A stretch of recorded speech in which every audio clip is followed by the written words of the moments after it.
战略与国际研究中心发布报告称，最近的卫星图片显示，中国在南海一处军事设施扩建电子战备和通信情报设备的进程加快，可以为中国人民解放军在南海海域追踪和应对外国军事力量更强的技术支持。在过去数年中，美国智库曾多次通过卫星图片的分析发布报告，称中国在南海海域有主权争议的岛屿修建军事设施。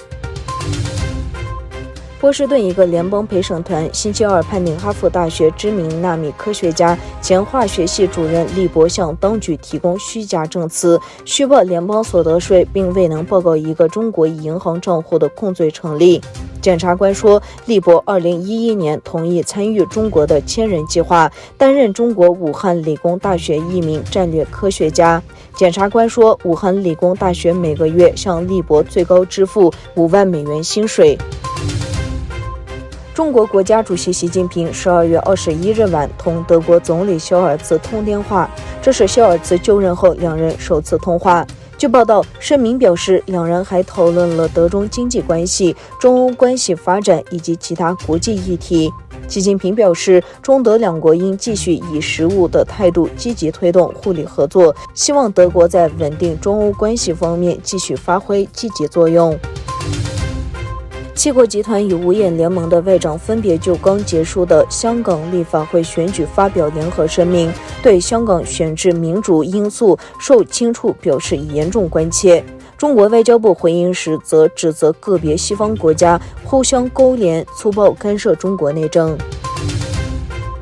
被称为中国直播一姐的网络主播薇娅遭当局税务部门共13.40亿元的巨额罚款后，她在中国各大网络平台的账号都被封闭，受到最严厉的全网封禁。薇娅本名黄薇，是中国电子商务行业最知名的网络主播之一。浙江省税务局披露，网络主播黄薇在2019年至2020年期间偷逃税款6.43亿元，其他少缴税款0.6亿元。据报道，薇娅在主要网络平台的账号星期二全部消失。航太业两大巨擘空中巴士和波音公司今天对美国航空业发出警告，对以5G讯号可能干扰重要的飞行安全仪器表示担忧。据报道，空巴美洲公司执行长尼特和波音执行长凯尔洪在致美国运输部长布塔朱吉的联名信中，详述美国航空业对于在美国部署5G的共同担忧。